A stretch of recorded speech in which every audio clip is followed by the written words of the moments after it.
if you have noticed, we talked about religion, mythology, ethics, meaning, and the mind.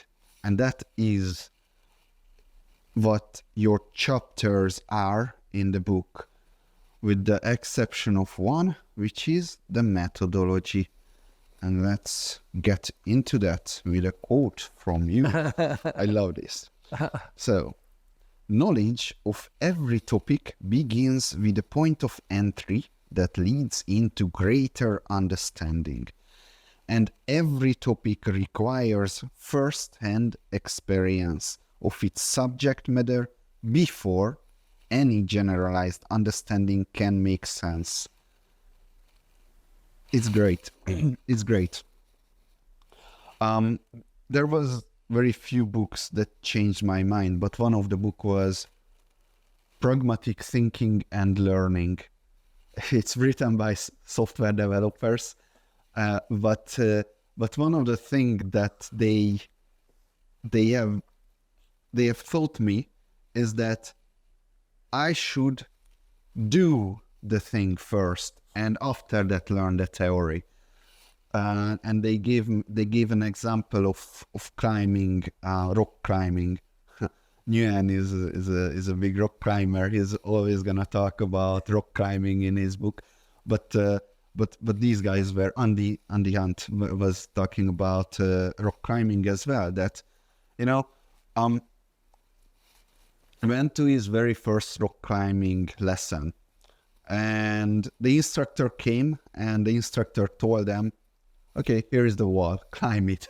It's like, I don't even know what to do. So they were all trying to climb whatever. The instructor went away, and half an hour later, the instructor came back. "All right, theory time."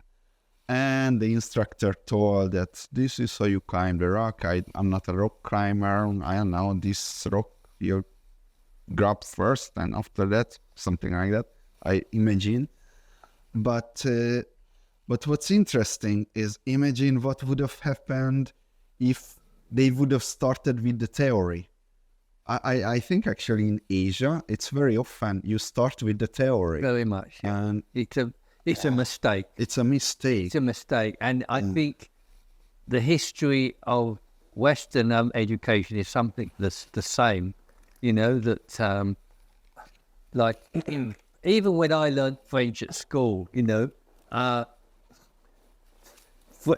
language teaching is very different now. But I mean, you start to speak the language.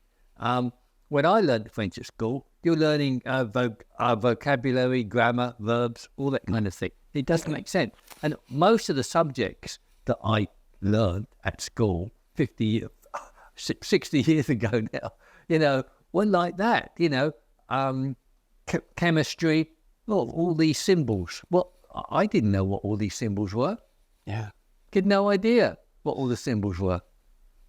No. You have to have first-hand experience. Yeah, exactly. So when you're doing this is very important part of education, of learning, as you say, starting with practical experience, and even going further, you need to have the practical experience. I think I used the example in the book of designing aeroplanes. In order to design aeroplanes, you need to know what an aeroplane is. You need to fly it. You need to see it. You need to see it going across the sky. Without these experiences, you will never be able to design aeroplanes. And there was also a very famous philosophical thought experiment of I don't know, let's say Lucy, who haven't seen any colors but become a color expert. Frank Jackson's Mary. Frank Jackson's story of Mary. Yeah, I mean, he has a different, Can you tell the? Yeah. I mean, Frank Jackson's story of Mary. Actually, he wants to argue against a physicalist notion of mind, but I don't think the argument works in that sense. But the story is, it's about Mary. Now, Mary is a scientist in the realm of colour. She knows everything about colour. The refractive, properties of colour, the waves of light, all this.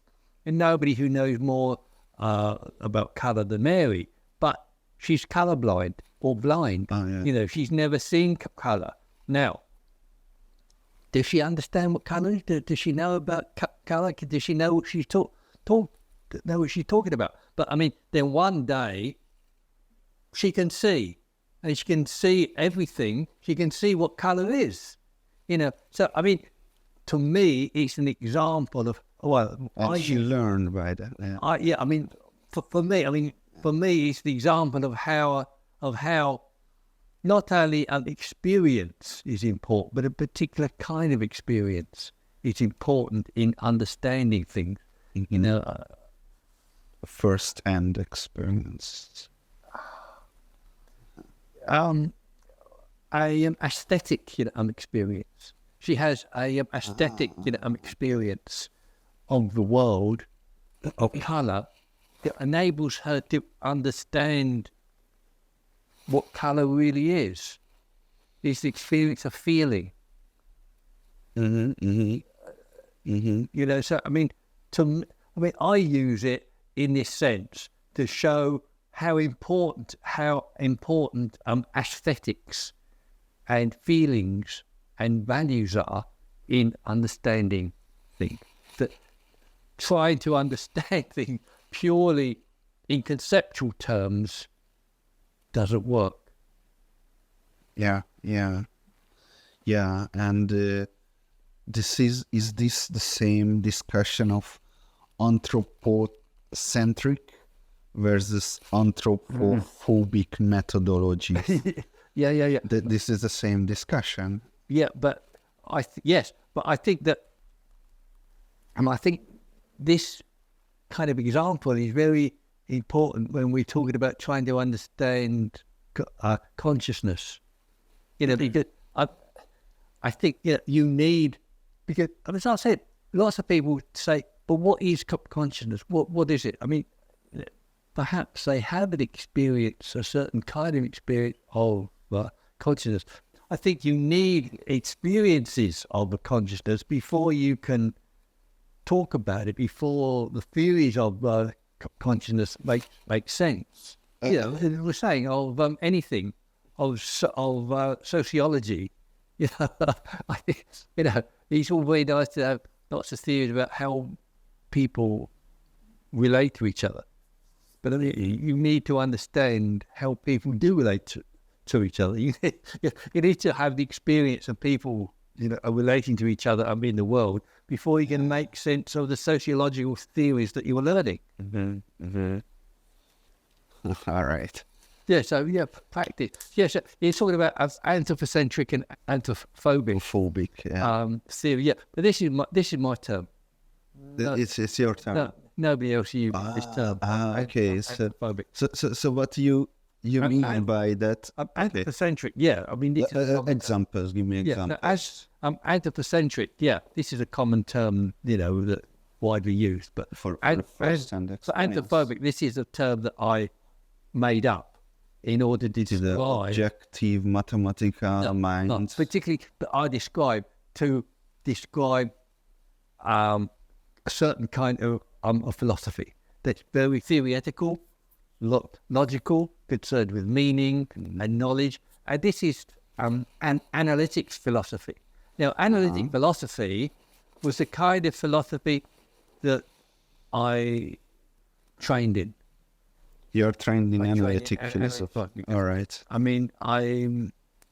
Well, the English... Yeah, exactly. English analytic philosophy. And I went to Oxford. I studied philosophy at Oxford. And of course, analytic philosophy is very strong there. That I didn't feel right. I felt that out of step, that I couldn't engage very well with the work. And I felt quite bad about it. I've had strong visceral feelings about. I mean, I so much wanted to study philosophy, yet something was wrong about. It was like out of step. It's like saying, "Oh, I really want to fall in love, so I go with prostitutes." I mean, the action is the same, but the whole intention is different. I mean, so I really wanted to study philosophy, but the way it was going on, the way it was proceeding, wasn't meeting my expectations at all. I wasn't learning what I wanted to learn, and my professors weren't helping. They weren't seeming to understand my work. They weren't understanding what I was saying. I say, look, I want to know about this. What do you think about this piece of work? I wasn't getting the responses. I mean, so I was very confused. I didn't know what. But now I understand why. Because I was thinking in a certain way. I wanted to do philosophy in a certain kind of way. And philosophy at Oxford, in the Anglo-Saxon world, was done in a particular way that contradicted my thinking. Now, this is why... In a clear way. What's wrong with clarity? No, but this is why... Yeah, so then I discovered people like Sartre and Heidegger. And this is, I explained to you, I think, how wonderful it was. Suddenly, we're talking about the right kind of things in the right kind of way. It was so wonderful. This discovery of continental thought. Mm-hmm. What? Continental thought. Well, I mean, who knows? I mean, I'm half Italian, as you probably know. I like the continent. I'm more of a continental person than an English person. I mean, I'm half Scots and I'm half Italian. The Scots are very continental, Mm-hmm. So I like to speak French. I like to speak French. It's more fluid. It's lovely. I like to speak French more than English. I like to give up speaking English. I mean, I don't like it. I'm sorry that you've learned English. But so many things that annoy me. Particularly, I shouldn't say that. But, American usages and things, they really, annoy me, which they shouldn't do, Anglo-Saxon philosophy. Language is a big branch of it, So they're interested with meaning and the nature of language. What can language do? Singapore is a good or a bad example. I mean, because the misused word, I mean, I can't say misuse. They misuse words in a different way. And the problem with Singapore, I'm sorry, I'm going off the track now. No, that's okay. The problem with Singapore is that the English-speaking part of Singapore is too small to say, well, this is how we speak English in Singapore. If you're, Australia or the US, you say, well, this is, Australian English. This is how we say it. Fine, but difficult for Singaporeans to say, well, this is Singaporean English. I mean, it's a bit of a joke, So when they say something like... I mean, they don't use what we call phrasal verbs, When you say, I'll come and pick you up, or pick out the right number, or... the sound is picking up, or all these phrasal verbs. We have two to like up, pick up, and they wouldn't say they wouldn't use the word up or out. They'd say pick, or come and pick you at the station. So where in English you've got like 5 words, in Singlish they reduce it to 1 word. Very simple, but it's not so expressive. No, okay. This kind of thing. I see. Well, if you're looking for expressiveness, learn Hungarian. It's what we are doing uniquely. We change the meanings of the word by conjugating it to foreverness. Like we conjugate so much that we can say the F word in 100 different ways, yeah. But I don't speak German. But isn't German like Like No. That's more like English. So actually, Hungarian is very different from all the other languages, with the exception of Finnish. That's the closest. And the Hungarian is like a different tree of language with Finnish. I don't know the English name of the of the tree. Yeah, Finnugor in Hungarian. Yeah. yeah, So yeah, it's a monster, and it's really hard to learn English if you're Hungarian. I don't. I'm pretty sure my accent really shows to people. my English accent shows in Hungary. Like they are like, "Are you Hungarian?" yeah. Okay. It's funny we are talking about language because that's just my next topic, language. So, what are the limitations of language? Okay, so we just talked about that. That you believe that we are able to express everything with language, which means Yes. there aren't really limitations of language in your opinion. But the limitations are practical, because I think in order to express something, you have to have a experience. Going back to the previous topic, you have to have experience of it, a shared experience of it, to which you can associate a word with, and then once you're able to do that, then you have a word that expresses that. Okay, so then does that apply to logics as well? Because logics is like a logical language. Yeah, I mean, the thing is, of course, with logic, forms of logic were symbolic logic was invented because people like Bertrand Russell thought that ordinary language, natural language, was so ambiguous that we have to use an artificial language in order to cut out the ambiguity. But in doing that, symbolic logic is extremely restrictive. It's precise, but extremely limited in what it is able to say. So, it can't talk about all kinds of things, ambivalence and valence.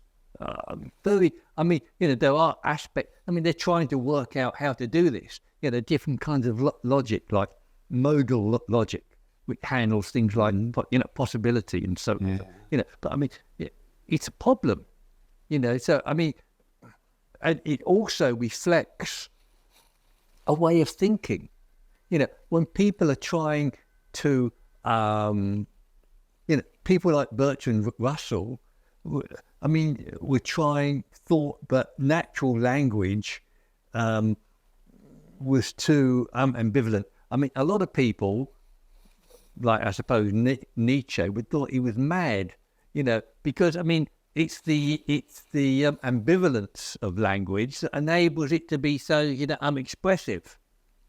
So you're just reducing it and taking the heart of language out, the heart of the matter out of language.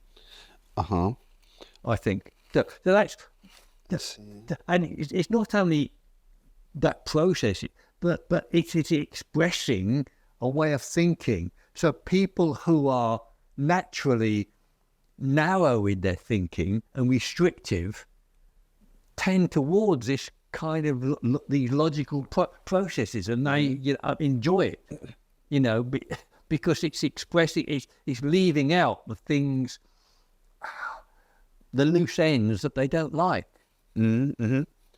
I actually have, I think in the world I have a very unique experience of expertise of logic, because most people, how they learn logic, if they learn, is that they learn this thing and they might become really good at this logic. But how I learned is that I had all the logics listed, right? Like, I don't know, 100 types of logic. And I just went from, okay, so this is the most standard, but it has this problem. So this other logic, this intuitive logic fixes this. And then there is this other logic and the other logic. And I'm like, holy shit, logic has so many problems. and what's the largest problem? Because what was the point of logicism, that it is going to give the foundations for mathematics. Now, it turns out it doesn't. It's a mathematician explained it the best. We mathematicians don't really care about what are the basics of mathematics. So those logicians came in and tried to hijack it, and tried to put everything onto set theory, but they didn't succeed. And we should go with algebra instead, because that's the really basic. I think it's kind of right. But anyway, so. One day I'd like to try to, I won't because it's too involved, I'd like to, this explanation in my book of how to explain mathematics through consciousness. That consciousness is the foundation of mathematics. You gave, yes, I was reading your book, right? If I understand it, it's later we're gonna go into this, but let me just check if my intuition is correct. So if I understand correctly, the divisibility of mind could give the foundations of division, right? Like, and division, then you can basically get everything out of that. I mean, mathematics is a very mysterious entity. That in some ways it's very objective, and in some ways it seems to be a product of mind. But how is that? How is it can be both a product of mind, yet extremely objective? So objective that if we were to go anywhere in the universe and find other intelligent creatures, they would have a mathematics that resembles ours. So it's so universal. It's so objective. So I think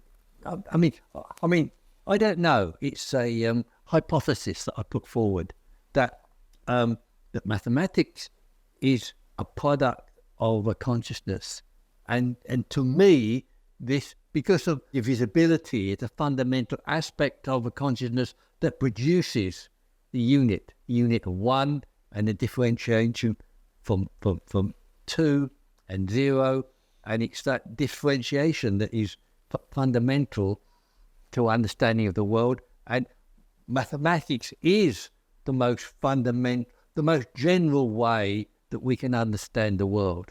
It's the most general way. So to me, that is a vindication of the significance of consciousness. If that holds, if that theory holds. I don't know. I'm not a mathematician, and I don't understand that idea, enough, even though it's mine, that I can argue it. Edmund Husserl had a similar kind of view, although he had a very, objectivist notion of mathematics. He thought of them as numbers as ideal types, as an ideal type. And,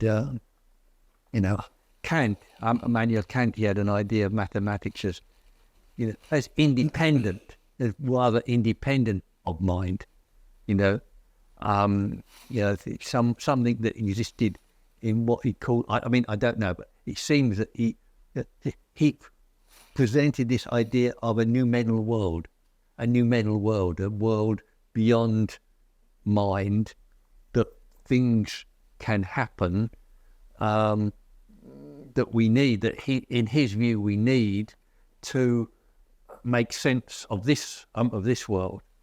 So, so in his noumenal world, he used this world I mean, I don't understand how or why he says this, but he says there is no.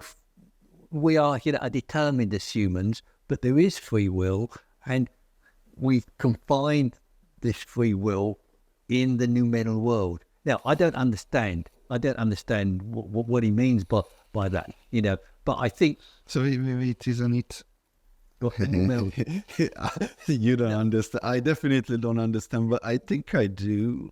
The noumenal world is what is unknown, and we're never gonna know it. yeah, that's right. But we have the free will. As we are trying to, like, we wouldn't have the free will if we would know ever the noumenal world. But the noumenal world is just so combinatorically explosive. Yeah, but the noumenal world is the world as it really is. Yes. So that we can never know about it. That's why free will. Yeah, so he claims that the noumenal world, we can't know anything about it. So it's a contradictory claim from that. Oh, yeah. I actually don't agree with. Yeah, you're right. That's what he claims, that we can't know it. I think we.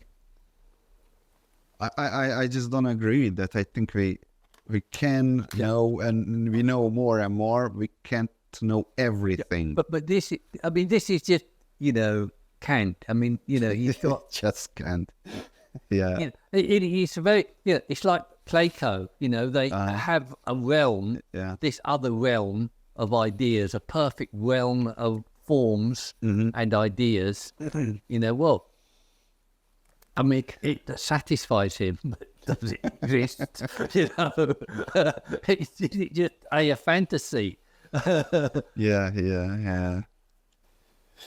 Okay, well, we're going to go into these topics deep. let's move on with the method. Now, the method that you're using, one of the method is something I just don't understand. Existentialism.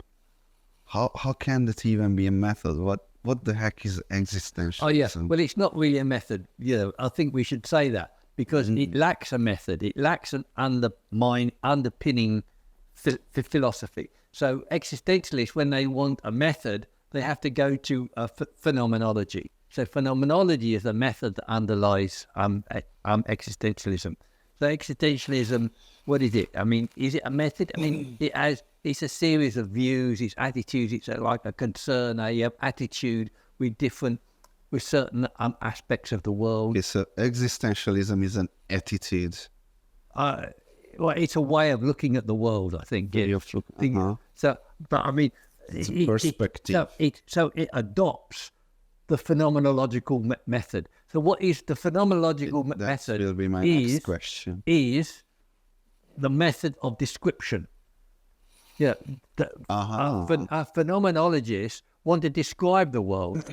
They say, and it is, a period. I mean, this is Husserl, his phenomenological, a reduction that, he's not concerned with what he calls the natural understanding of the world. Like, what is this desk here? What is this chest of drawers here? I mean, what is it? How is it made? How is it produced? I mean, what's it made of, or whatever? And where did it come from? Did God put it there? No, I mean, concerned with what is it? What does it mean for us? It is there when we describe it, and we describe. Phenomenology is reasoning about the appearance. That's the phenomena. Yeah. So it's reasoning about the appearance of things. So phenomenologists are very, interested, in the appearance, whereas classical philosophers are saying, well, look, what is it really? It's the nature of it. We look at the table, say, what is it really? It's really a load of, electrons buzzing around. That's what it really is. Phenomenology, in contrast, is how it appears how it appears to us. consciousness. Yeah, how it appears to us. That They're interested in, appearances, which is, interesting. It's a different way of proceeding, and interested in describing, So whereas analytic philosophers would go into logical details and give you an argument about something from a premise, and then go through a complicated procedure and end with a conclusion. The phenomenologists or the existentialists like to describe things that happen in the world, like, Sartre is full of these descriptions of things, they're not logical at all. They're just descriptions, like the look. He's got description of the look, and the look is there's somebody who's looking through a keyhole through somebody in the room, and he doesn't know anybody is watching him looking through the keyhole, and then he suddenly realizes that somebody is watching him looking through the keyhole, and he freezes because somebody is watching me. Well, what he's saying is that we don't usually take notice of other people being there, or being aware of us, but sometimes we do take notice. So rather than going through a whole description about perception, he gives a little story. That's typical existentialism. I mean, it's not all like that. I mean, there's a lot of analysis in existentialism. Particularly people like Sartre. I mean, I've read and Heidegger. Again, Heidegger. Analytical to some extent, but I mean, you've got a lot of descriptions in there, talking about things in terms of presupposing that he's talking about. If you don't know what he's talking about, he's almost saying bad luck. You have to join with me in perceiving the things the way I'm perceiving them. Heidegger is talking about, like, he gives the example of a hammer. This is a classic example. We're using a hammer, bang, bang, bang. And we don't, we use it in a unconscious, unthinking way until something goes wrong. We hit our thumb with the hammer, and then it changes the whole process that we thought that what was an automatic process becomes suddenly a very self-conscious process. So again, he's using, even Heidegger is using examples, stories to explain to a philosophical point. You can see it's a different way. In analytic philosophy, they would never tell a story like that to make some point. And if there's a great conflict between analytic philosophers and continentals, phenomenologists. And when I was at Oxford, you can't. I like to quote Sartre or Nietzsche. Even quoting them, the professor would smile. So it's a poor man. There's something wrong with him. Really, there's such a division there. Of course, a lot of people are trying to integrate. My understanding is that analytic philosophy is very right, or more right, but they can get lost in the weeds. But continental philosophy is more often wrong, but they can get much further. Is that? Yeah, you can say that, but even the subject matter is different. It's not just the method; it's subject matter. Subject matter. Yeah. So I mean, so continentals are interested in questions of life and death and the consciousness and value and talking about analytics aren't? no, Ah, okay. there are theories of consciousness in analytics philosophy for sure, but I mean they do it in a very logical and linguistic way, and very linguistic. I mean, sometimes the linguistic attitude is very biased. The bias is very, very strong. They're trying to explain all philosophical problems in terms of language. People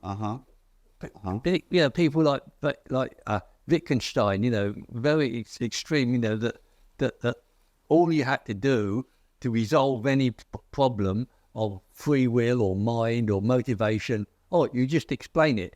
And he said, we don't resolve problems, we dissolve them. So they go away. You explain them until they go away. That is it. So I'm very opposed to that. You get this strong linguistic element. You're talking about the philosophy of mind, and there are lots of analytic philosophers. They think things like thinking always takes the form of language. A lot of them wouldn't accept pre-linguistic thought, much less preconceptual thought. So this is the kind of thing that is said. You don't resolve problems. You dissolve them. You don't resolve them. You dissolve them with language. I know what you. I mean, that's Wittgenstein. For example, I mean, less extreme. The problem of intentionality. Now, intentionality is. Do you know this concept? Yes. Something that came through. Brentano and Husserl. It's a process of mind in which there is an intentional attitude towards objects. So, cognitive states are intentional, feeling states are not unintentional. They're talking about this mental state of intentionality in terms of language. So they're saying, well, we have intentionality, but we should think of intentionality as an intentional statement. It's a that clause saying that something is the case. That is the case. And in English, of course, we spell intentionality with a T, intentionality.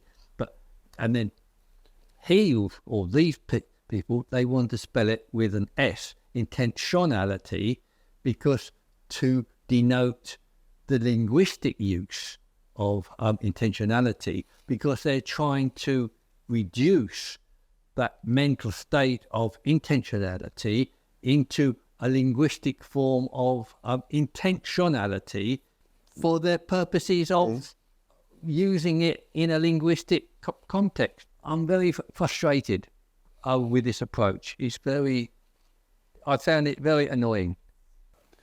Things that we don't have to talk about. Let me go on a tangent that we don't have to talk about. Let me tell you a story. So this is actually a very traumatic story of mine, because I knew a genius, and for a year or two, I believe he was the closest to me, like my best friend, basically. And he was working with me at my company, and he was a genius. He was so smart. I loved to listen to him. He had very interesting ways of thinking and resolving cryptographic problems, right? But somehow our software didn't didn't go forward, even though the smartest person I ever knew was working on it, and I always had to come in and start writing the code and start to give a push to go forward.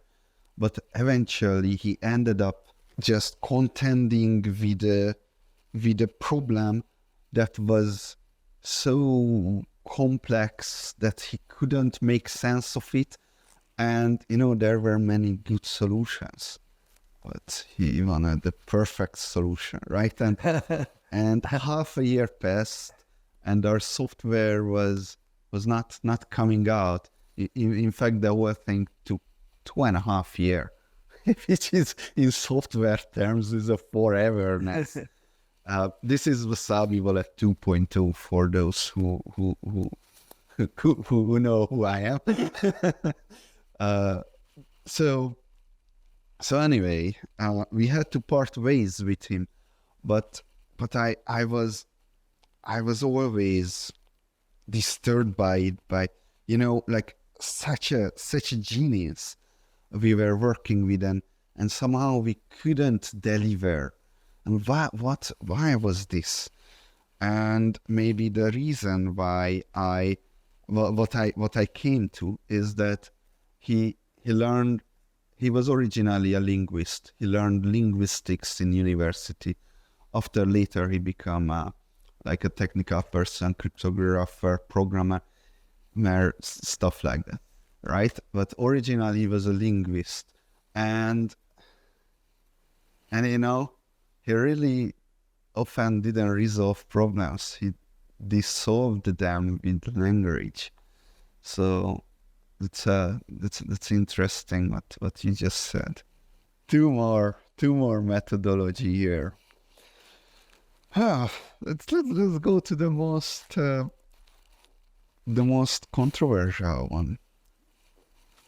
Postmodernism. I don't know if you follow the internet, but postmodernism is getting to get a really bad name for itself.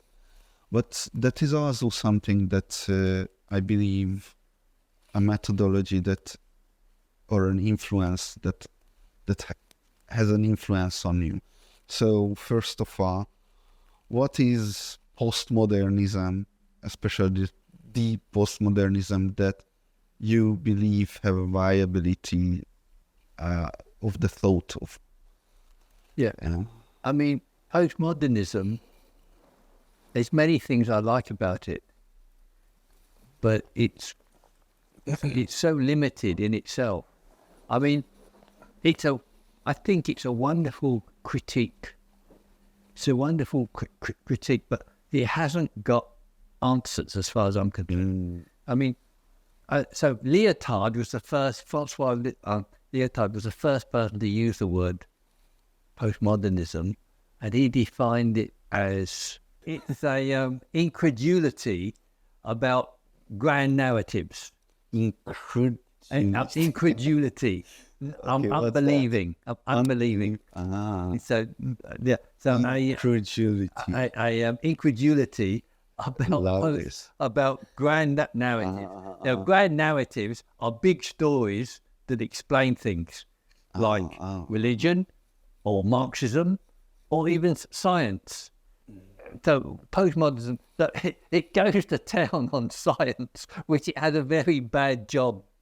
He does a very bad job at it, because science is such a empirically based discipline. It's difficult to dislodge it, but they have a go, and they end up by saying things like Paul, Feyerabend.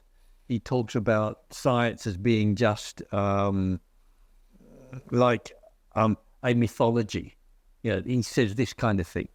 So he so he criticised, and then he has to go back on what he says. Anyway, but I mean, really, in my view, they're talking about values. This is my view, that really they're talking about values, that there are, that you, to understand postmodernism, I think you need to go through the different, we've already given a general idea, but you need to go through the different aspects of philosophy and what postmodernism thinks about these things. But one example, I think we can take the postmodernist view of language, the meaning of language. Now, the classical idea of language is that it has a meaning that is inherent to the text, that has a meaning. And if you say, well, you've written this and we want to find out what it means, so we ask the author what it means. So what does this mean? But the postmodernists would say, the author is only the first reader. Having written it, it hasn't got meaning in itself. It is susceptible to whatever interpretation the reader has of it. So if you're talking about, what does the American Constitution mean? Well, what do you think does it mean? Well, it doesn't mean anything. It means what you think it means, or what you're understanding. Bring all your knowledge to bear on it, of course. But or what does the Bible mean? Whatever. I think, to me, I think this is a very powerful critique, because I think that really meaning is very fluid and contextual and anthropocentric, but it's not quite, I think, not quite as relative, I think, as the postmodernists make out. I think that meaning in text, in words, I think is located in a whole culture. After the Middle Ages, in the 17th century, a new era of philosophy started in the Anglo-Saxon world and in the continent. The empiricists versus the rationalists, right? John Locke, David Hume, Descartes, Spinoza, Leibniz, I believe. Yeah. And they were duking it out, but after a while, some new thing appeared in America, in the US, which was called Pragmatism, and this is something I really like. This is something I really like because it gets the job done.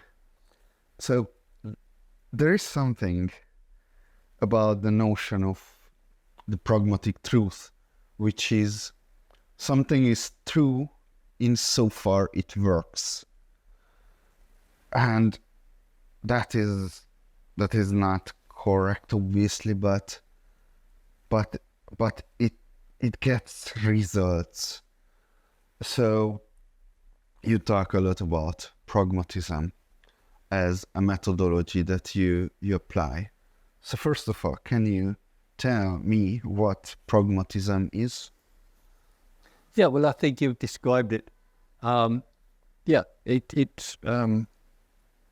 It's perhaps a method, a way of looking at things, a way of defining truth. But as you've already said, a pragmatic theory of truth is not the whole theory of truth. There's also correspondent theories of truth, and coherent theories of truth. And there is no one overarching theory of truth, which is quite interesting. Truth, a lot of people, philosophers, have argued that you cannot define truth. And I think you can't define truth because it must be always open to discovery, to further ideas, either in the content of truth, that's what you're talking about, the truth of something, the truth of electricity, or the concept of truth itself. What the concept of truth is will always be developing with our understanding. So there could be never, we think, one fixed theory of truth. So from that point of view, pragmatism is more valid. If you can say where there is not one realist theory of truth, then why not adopt a pragmatic theory of truth? I'm really interested in a pragmatic theory of truth in one aspect of justifying values. The values are my key concept. Okay. So, there's different ways of trying to justify values. You can say, well, values are given to us by God. They're part of our nature. They're constructed by reason. They're located in the world, in the universe in some way. Yeah, but I mean, this already gives us a choice. And this is a bit strange. We can choose how we justify values, and that choice undermines the idea that you have to have a particular kind of objective truth. So it opens the door to saying, well, let's have another kind of truth, another kind of a justification, a pragmatic form of justification of values. One might say, this is the right thing to do because there is an underlying value that tells us that is the right thing to do. But also you can just as well claim, I think this is the right thing to do because it is the best option that I can find. Why shouldn't the best option I can find be as valid as a theory, a way of justifying truth that's just one choice amongst others? So that's really my concern with the pragmatic theory of truth. I mean, it's interesting to me how pragmatism can be a method. I'm not overawed by pragmatism as a method, but in this particular use, I find it very useful. Because when you're talking about pragmatism in the US, in America, and you see, really, philosophy is like a family. And I think there's a great similarity in philosophy in the Anglo-Saxon world, which is, America, England, and Australia. And you can find a great similarity. I mean, they're all rather analytic. So, America is analytic, like the UK is. Like, well, I shouldn't say the UK because Scotland, they think in a different way there. But it is analytic, but with a pragmatic element. Whereas the British, the English are not as pragmatic, perhaps. There's a pragmatic element, but I don't think it's as strong as the US. I see. Yeah, that makes perfect sense. I am personally very interested in pragmatism because I am very interested in getting things done. And I am running a company, and I want to reward action rather than analysis paralysis, because people come to the company and they, there is always an argument why not to do something, why sit down and analyze the situation, and very often nothing gets done because everyone is just analyzing all the time. So but when you have time constraints, then you have to get things done. And one quote that I often quote you when someone is really stuck somewhere, I just put this to them, that let us not, like children, doubt what our reason and our experience are telling us, or through a lack of confidence dismiss a perspective that is not only coherent and sound, but the best achievable under prevailing circumstances, such as the validity that comes from being the best possible view and the justification of value that derives from the best we can do. Yes, so that's certainly a pragmatic justification of action, because I was particularly concerned there with people who have too narrow a view. They're fixated upon a particular goal or a ideology. They're working within that, and they can't break out of it. It's this narrowness that I'm concerned with. More than you're concerned. I'm concerned with breaking out of the narrowness rather than justifying a pragmatic way of acting. I see. Yeah. But still, I mean, but pragmatism does that. It breaks out. And if you're interested in how people work, I mean, why are they working in such a narrow way? I mean, there must be something that's restricting them. And I think that the same thinking can apply. That, there is a way of, I mean, they're pursuing perfection, very mistakenly, because, we're getting onto truth here. There's no such thing as perfection. People think there is an absolute truth. There's an absolute perfection. No, I don't believe there is. It's strongly argued that there's not. But people are pursuing it falsely. So I think we have to undermine this idea. I mean, I find this everywhere, this conception. I mean, in different ways. I used to have a friend in Australia who was a surfer, and, he was always waiting for the perfect wave, not taking the waves that came. He'd be out there all day just waiting for the perfect, I mean, get on with it. Or you get people who are building boats, and they're building the perfect boat, and they spend 20 years building and they're not sailing. They're spending their lives building the perfect boat. Get the thing and get it on the water, get things done. Otherwise, you're not going to, we have one short life and we have to live it quickly, I mean, but perfection is the enemy of the good. Yeah. Yeah. So a pragmatism is a way of breaking out of that thinking. Yeah, definitely. You're not a fan of academic philosophy. Is academic philosophy failing us? In a sense, yes. But I mean, it does its job. But how it fails us, I think Is it moving the human race forward? It doesn't understand itself. That's the problem. Particularly my experience illustrates this. You go to a university, you go to the best university that you think there is, and you find nobody tells you, well, this is a particular kind of philosophy. Perhaps this kind of philosophy may not be suited to you. I mean, it's assumed that it is assumed that it is the best. We have this idea of perfection again.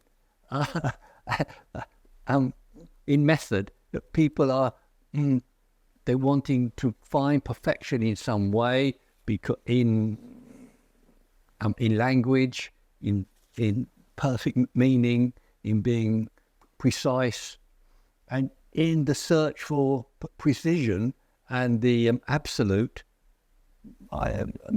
That's a bit strong, because analytic philosophers aren't pursuing the absolute, but they're in their linguistic tendencies. They are pursuing precision very well. I mean, I love to pursue precision and accuracy, but they can be very restrictive.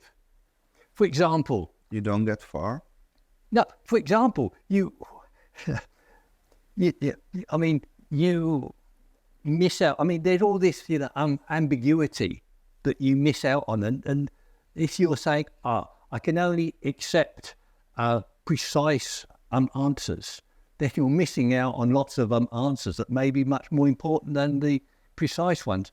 I'll give you a good example of this, because I've just applied to do another PhD at the NUS. On the application form, you can only give dates for the work you've done or whatever. You have to fill out the complete day, month, and year. Well, most of these places, I forget. I can give you a month, I can give you a year, but to give you the day that I started and the day that I end, I can't do that. So they're asking for something very precise, but they're missing out something because I'm forced to lie. I'm forced to just put in any day in order to complete the form, because you can't complete the form without putting in that exactness. Mm-hmm. That's an example of failure of precision. You will have to come up with the story how you were sailing the seas and just you the idea.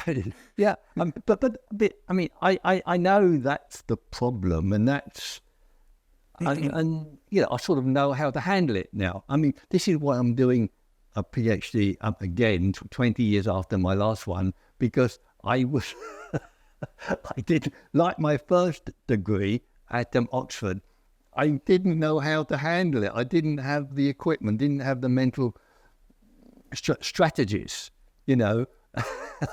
Now, so the second time round, you do, I hope. So you pride yourself of not being an academic philosopher, but as far as I understand, you're also very into the academic stuff as well. Yeah, very much so, because, yeah, as I've been explaining, I mean, the academic life can be very restrictive. There is a huge amount of information and skill there, and we must use it.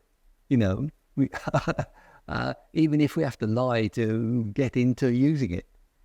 I mean, some people, like on the meetup group, some people are like Stephen. He said, "Oh, universities are rubbish. They should just be closed down." I mean, this is foolishness. I mean, okay, there are things wrong with them, but just because there's things wrong, again, we want to be pragmatic about it. You know, just because there's things wrong with them, we don't want to close them down. I learned so much at a university, so much, and they are you know, repositories of knowledge. You know, for 1,000 years, it's you know, so much knowledge, you know, has been lost in the past with the burning of the books in Alexandria, events like this. So no, the universities must be preserved. Even the monks, you know, I mean, the monkish life may not be particularly virtuous, but I mean, their recording of many Greek texts were a great contribution to human thought. Can I give you my thoughts on this Please topic? do. Because I am very sympathetic to the idea of closing down the universities, but no, I don't. I don't want to force universities to be closed down at all. I just don't want governments to give money to universities, and mostly to anyone, because where does the government get their money? They are stealing it from people. We just call it taxation, but taxation is theft, technically speaking. So then universities are funded by theft money. So I am against that. So if universities can advertise themselves as able to churn out useful research for the business, or able to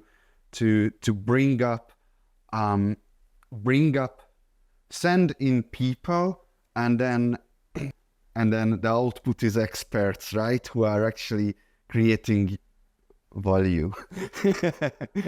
But this is a problem, a criticism of the pragmatic way of doing things, because not all knowledge, you know, pays for itself. There's a vast amount of knowledge that perhaps will never pay for itself, or might pay for itself in 100 years, in 200 years. So that time has not come yet. Yeah, but I mean, you have. So how do you maintain these universities which have to pay for the accumulation and the discovery of knowledge, which industry won't pay for. Has to come from some system like taxation. It has to come from, okay. Or services. They provide services for people. Yeah, but what services can they provide? Perhaps Education. Yeah, but there is not possible, I think. I mean, it's idealistic to think that, that the academics can spend half their time, I mean, they do. I mean, a lot of them spend half their time teaching, but it can be very boring teaching. And if you're really good, you don't want to spend all your time teaching. You want to spend your time researching and thinking. And that's where your value is, in researching and thinking. Not Then sell that one. Pardon? Sell that. Sell that. Sell your research. Yeah, people. Yeah, but you have to have people who want to buy it. Nietzsche, when he wrote his books, nobody would buy them. He had to give it. Lots of people think that Nietzsche was a genius. Nobody bought his books. He didn't sell any. He gave a few scores of books away to his friends. Nobody would buy them. If you are depending on finance from in these means, Nietzsche would have been able to do the work that he did, and he was only able to do the work that he did because he's living on a university stipend. And so, I think your proposal is not workable. Quite frankly.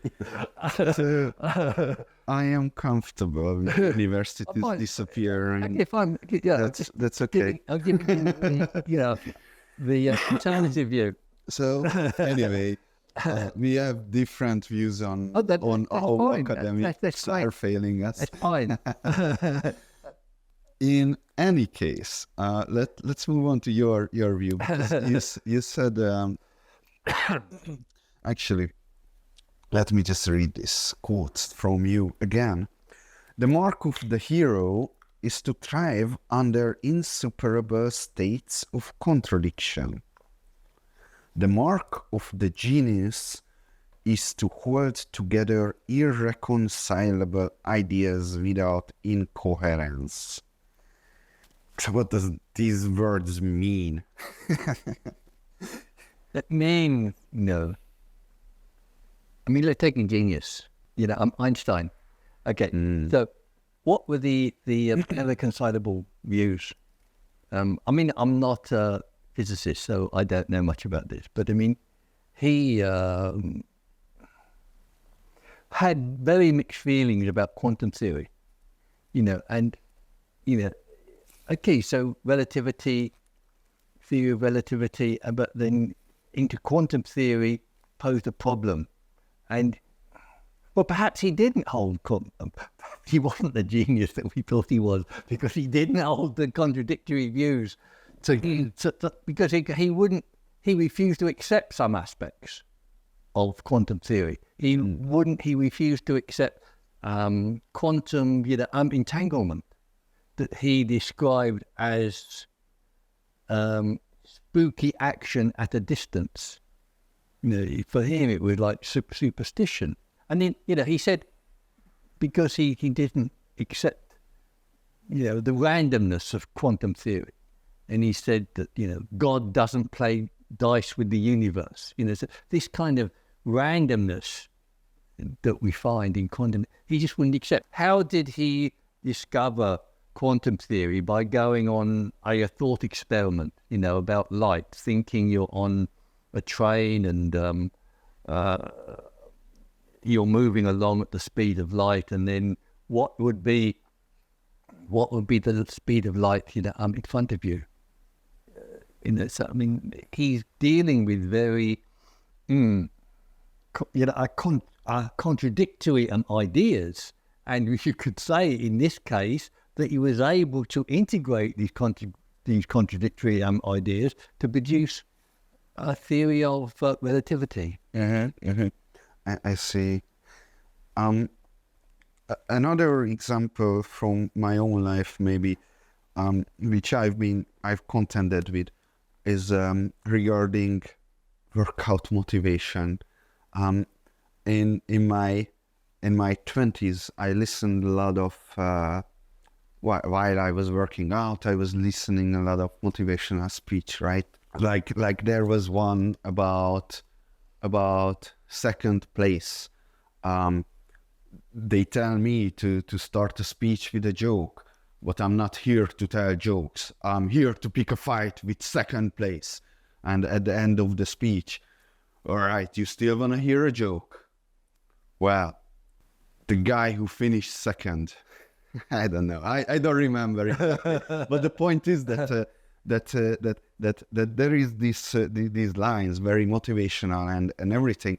But on the other hand, I have spent some time on thinking about games, and I came to the conclusion of I don't want to play zero-sum games, right?